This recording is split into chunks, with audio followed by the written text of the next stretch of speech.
Hey, thanks for tuning in. I'm glad you're here today because we have a great episode for you. We're going to talk about a new topic, or at least something we haven't talked about loads, and that is boards. My guest today is Dr. Keith Dorsey, and he is a board member and a researcher and a speaker. And his specialty is boards. His specialty is being on boards, decades of that, and having won many accolades in that space, but also specifically helping leaders obtain board positions or help shape boards. Anything around the functioning of that. And he has his doctorate in organizational change and leadership from University of Southern California. So yeah, change and growth and scaling is totally in his wheelhouse. Leadership today isn't just about scaling. It's about navigating constant uncertainty, market disruptions, and high-pressure decisions. If you're dealing with chaos, bottlenecks, and relentless pressure, welcome to the Business Emergency Room. So thank you for joining me today, Dr. Keith. Thank you, Maartje. It's great to be here. Yes. So let's get straight to it. Boards and change, or boards and growth. I see a lot of dynamics in that space. If a business is either going through a bunch of turmoil because it's recently changed or grown a lot, or if it's planning to go there, what would be your ideas and suggestions, or what are the things to think of in the context of how your board is set up, how it's functioning, what it's filled with, and how you use that? That's a great question. I challenge boards today to really take a look at their actual board members that they have. Many boards set up their composition of their board by surrounding themselves with a lot of former or active CEOs and chief financial officers. And sometimes that is perfect because those people are exceptional business people with exceptional business acumen, and they have seen a lot of things over the years. But sometimes they can be, if you have an entire board filled with just CEOs and CFOs, sometimes they can be too general in order to deal with specific things that are happening. And in your example, a board that is seeking tremendous growth, it might be the perfect time to really look at where do you have gaps. And if you uncover that you have a gap in the area of having people that are strong and maybe considered a growth strategist, that might be the perfect time in a board refreshment to bring on someone like a chief revenue officer, a chief commercial officer, a executive vice president of sales, someone that has true sales growth experience coupled with governance experience because they may have served on a nonprofit before with fiduciary experience, or other for-profit corporate boards with the experience that they bring to the table that could be useful for you and your board and the company that you serve for at this particular point. It may make sense to bring on someone with that sort of experience. That's on the board side. And I challenge executives who are aspiring to seek their next board to actually look at the three main areas of serving on a board. That's management, that's advisory, and governance. And to really think about those three areas, management being the hiring and firing of the CEO, the strategy, the compensation side of things, and advisory or services more around the advice given and bringing your human capital to the board, your functional expertise. And then the third area of governance, that's the oversight side. And different boards, different companies, and different type boards are the variation of those three will differ. And so if you want to serve on a board that is high in advisory, then a VC funded board or company or a PE funded company might be the perfect board because they may be seeking your advisory and the bulk of your experience, your time on the board may be around advisory versus a mid or large cap company or a fifth generation family business might be more interested in your governance side. And that may be, they may require 80% of your time around governance. So both will need to be a match. The functional expertise that board needs to fill a gap and the type of person that they're bringing on needs to be the right fit based on their wants and needs and where they want to spend their time. Yeah, well, lots of wisdom packed in a few short minutes here already. Some of the, I want to dig a little bit deeper on the right fit, because situations I see often in the businesses that are coming out of the startup space, that they sought board members based on the influence and the circles and the access that these people maybe could provide. Yeah. Typically, and it also feels that in that space more so than elsewhere, there's sometimes this desire to get the most senior, let's call it most senior possible board member you can get. Yeah. And I sometimes pull it back to mentoring. If you seek a mentor, or even an internal coach in your company, so somebody in an advisory position, I always say, I'm not entirely sure it's that helpful to have a mentor who is 5 or 6 level above where you are, right? Because their lived experience and their recent experience has moved on a lot. Yeah. And so do they remember enough about what's relevant where you are at with your business to be of use? So can we talk a little bit about that somewhat shiny object, in this case, shiny people syndrome? Yes. Because you started off saying, right, people typically want CEOs or CFOs, and how that sometimes can be at the detriment of the use of a board. Absolutely. I challenge people to slow down to go fast. And really analyze what they're trying to solve for, and get out of that autopilot sort of mode. And because as a search professional, people will say, just find me another X, fill in the blank. And I think it's our jobs to ask more questions. Is some search professionals are just eager to get the rec. And you want to hire me? I want you to hire me. What do you want? Okay, I can find that for you. And I say, slow down and let's really talk about where you were, where you are, and ultimately, where would you like to go and why? And I often say, just because you can doesn't mean you should. Let's really, truly figure out the outcomes that you're seeking with this next board member. Where do you have redundancies on your board today? What's your strategy for tomorrow?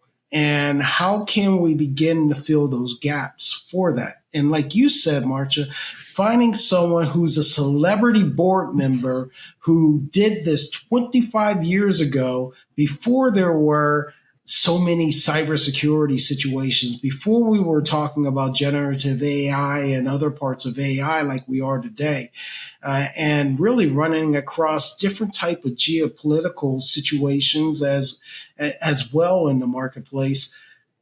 That CEO, who is an exceptional CEO and a celebrity, encountered different things. Now, do they have transferable skills that they can apply to today's environment? Absolutely. But are they in tune with today's environment as much as you may need in order to have the proper management, advisory, and governance towards your strategy for tomorrow? And so just because you can bring on that celebrity doesn't mean you should. What are we really trying to solve for? And I challenge boards to take a step back, slow down the process, ask the right questions. And oftentimes, when you ask the right question, change ensues, regardless of the answer. Change ensues because you slow people down enough to heighten their awareness to think about it in a different way.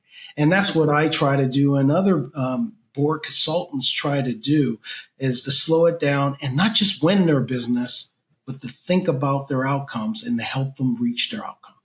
Yeah, Yeah, I love your statement. What do you solve for, right? We so often in the mayhem lose sight of our destination, and either lose sight of it and it hasn't changed. It just needs repeating and re-highlighting and reminding that that was what we were working towards, and we've kicked off too many side projects that Yes, are not helpful in that direction. Or it really has changed and we all know it's changed. We don't take the time to actually redefine it. So it becomes a helpful filter again to make right yes or no decisions, right? And absolutely. focus. Yeah. Absolutely. Well, we are on a podcast called The Business Emergency Room. So we talk also a lot about situations where things are not all great. From your experience, I'm talking about the situations where everybody still has the best intentions, right? Not the situation in which somebody is actually truly dysfunctional in their role. So let's assume we all still have the best intentions between the C-suite and the board, Yes. and somehow things don't click between. There is misalignment, misagreement, dysfunctionality there. What do you typically see as either some of the typical symptoms that things are not all well, and or what are some of the typical or easier fixes to stay aligned or get realigned? Yes, that's another great question. And, coming from out of the pandemic, we have tried to do things slightly differently on boards. The pandemic forced us to move from, our quarterly or in-person meetings or the 6 in-person meetings that year to doing things via video. And we save a lot of money. We're much more efficient and different things like that. But we lose the ability to build trust and build on our relationships in that scenario. So fiscally, it seems like the right thing to do, even post-pandemic, to continue what worked during the pandemic. And it worked out of necessity. But what I've noticed in the marketplace today, boards have really tried to do things in 4-hour increments and to meet via Zoom or video for 4 hours and get good stuff done. Can it be done? Yes.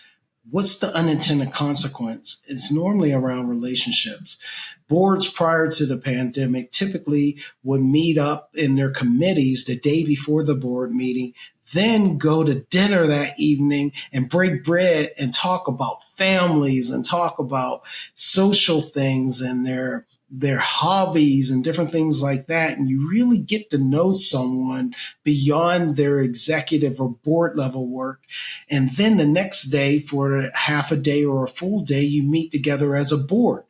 And so you had somewhere between a day and a half or 2 full days, either in your committees and or full on board, plus some social time to break bread and really get to know one another. And you can actually get to know people to the point where you can disagree with one another and still like one Functionally, another. yes. Absolutely. And even violently agree with one another and make it beyond that. And what I've seen post pandemic, more and more boards are trying the hybrid approach or still keep with just the video approach, and they're losing the relationship part of things. And I challenge boards to continue to be fiscally responsible, but don't miss the opportunity to break bread and to build on those relationships so that we can have tough conversations and have the courage to disagree with one another and still do our jobs effectively as board members. Yeah, I totally relate to that, because also I think typically the work of a board is in the strategic arena, right? And if you're in a Zoom call and you hang up and your next one is on the block, there is no time to soak, right? Whilst if I'm driving, so I'm in a board locally here of a bank, and I make it a point to go in person because on my drive there and back, that's also time for me. So regardless of the relationships, that's also time for me where I'm then thinking about it, about what we talked about and what happened, and and it actually I'm stewing on it a bit, right? And I think that's also it's the board.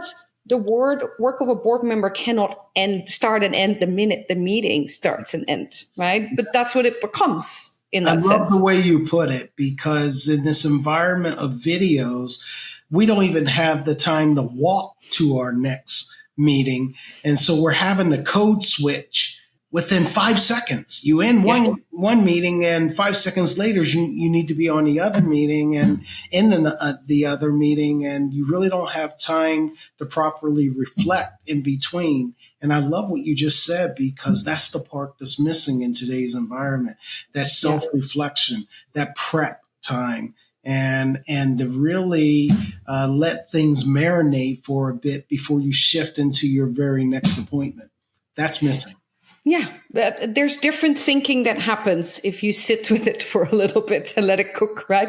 It leaves more flavor typically, just like in the kitchen. I love that. Yeah. Yeah. So another thing I wanted to ask about is, there is definitely been histories of boards who got their fingers in too much. Yes. But I think also with how busy we are and how fast things are moving, there is the opposite is also true and becoming maybe more true today, where the board is advising, but do they get enough pieces of the puzzle, right? And somehow when somebody is in somewhat of a supervisory position, we always feel inclined to share less somehow, which is not necessarily always helpful, right? Because then we're putting filters on things, and then the biases come into play more. So what would you say to board members? What can they or should, or some of the things they could or should do to make sure that there's time where they get a bit more intimately familiar with certain aspects of the business? How do you do that in a graceful manner that doesn't make it feel to people as if you're checking on them, right? But that it really is interest and wanting to become more effective as a board member? The saying is, well, there are three sayings that I'm going to share right here. One is garbage in, garbage out. The other one is around being more interested than interesting. And I'll leave it at those two for right now. I would say it's up to board leadership to create an environment. And I'll throw in the third in this case. It's up to board leadership to make certain they have a culture where the board members are expected to be noses in and fingers out. Or another way of saying it is heads in and hands out. You may have been an exceptional executive and operator and have walked a mile in the C-suite shoes, but it's not your job to just give advice or to tell them what to do. It's our job as a board member to ask the insightful questions, to challenge thought processes when appropriate, and to help them via our inquisitive nature by being more interested than interesting, help them maybe see what's around the corner and be prepared for what's around the corner by asking those second, third, and fourth level questions, not to prove how smart you are, but just to see if those are things they thought about. And to really look at the nonverbals in the room when you ask the questions. Are they saying, oh no, Keith is asking or talking again, and he just wants everyone to know how smart he is?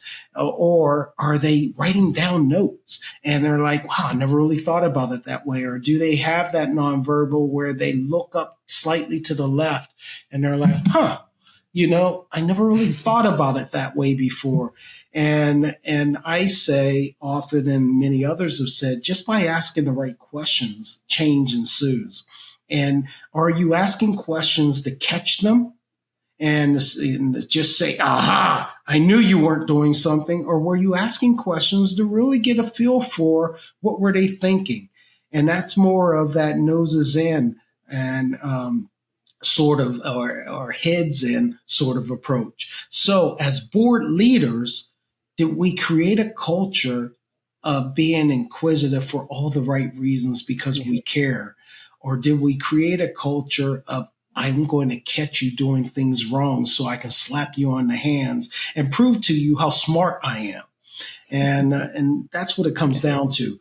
Back to the CEO and the C-suite, did you create an environment that enabled the board to come in without CEO approval or with a quick nod of CEO without the CEO having to prep people, to allow the board to just walk around and give recognition to your employees, to create engagement, while also affording the board to be able to see the organization from a different light and afford them the opportunity to see what's working and why it's working, and maybe find areas for improvement and be able to ask even better questions during the next board meeting. And so I ask board leadership to create an environment that's healthy and inquisitive and more interested than interesting. And I ask the C-suite and the CEO to create an environment where you don't have to prep every employee to say this, and but to really just be authentically themselves, because the board that you surrounded yourself with may be able to bring some unique perspectives and see things from a different light that's more broad, bringing that cognitive diversity to the table and maybe come up with solutions that you've never even considered. If both sides go into this with the right mindset and to create the right culture, wow, look out. Incredible things. Yeah, and it's so true, right? And you're too nice to maybe say it that bluntly, but it's if you want to be in a board position because of your ego, or you need your ego caressing, then that tells it all. And you can try to hide that, but if that's your driver, people will notice and people will see, right? And if that care is not there, it's about you and not about the business, or enjoying the challenge about learning about a new business and helping to get them to the next level. If that's not your driver, people can feel and see that. Absolutely. And that's where change, from a change management standpoint, change may be time for change from a refreshment standpoint. I ask boards to go through annual evaluations, self-evaluations, and different things like that to get a feel for what do we have the right dynamics? Do we have the right board competencies on our board? Those are the things below the surface around behaviors and the mix also, right? Absolutely. You might have all great people, but back to some of your original points, if it's not a mix, then it might be too much of the same thing. Absolutely. And too much group think. If board meetings are ran too efficiently, then you might have groupthink. You might have it. Also, it's a comfort zone problem, right? That's not the space in which rich growth and step change happens in those kind of situations.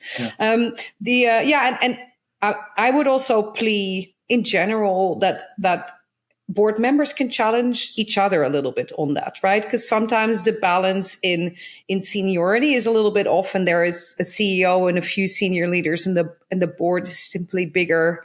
Depends a bit on the type of business. So my plea would be to anyone listening who is a board member to also, if you have people on your board who could do better in the care space and the engagement space, I think that's a fair peer-to-peer conversation, right? If you have the relationship, you should be able to have some of these conversations. Because transition from being an executive yourself to a board member is different. It's learning, right? Which brings me to my last question, Keith. Before we wrap up, I was wondering, do you have thoughts on, with the way the world is evolving, right? More volatile, more uncertain, more complex, more ambiguous than ever. Yes. What do you think is some of what is a key new trait or skill or expertise that a board member should invest in, because it's going to become more and more important, or it's more important now than it used to be? What's the innovation in board membership? I would say nowadays to really think about emotional intelligence. And we spend a lot of time really trying to surround ourselves with huge personalities, people that are able to eloquently make their points, maybe be more verbose than others. And like I said, those celebrities that have served well and they serve themselves well. But to find people that have that EQ or that emotional intelligence right now during this extremely VUCA period that we're talking about is necessary. And sometimes those people, going back to the competencies, you could see their functional experience with our own two eyes, but sometimes it takes a lot of reflection and thought and analysis to figure out what all the competencies that this human capital you're bringing on to your board bring, and to find people who are resilient, who are collegial, who have incredible EQ, and may be exactly what we need in times like today.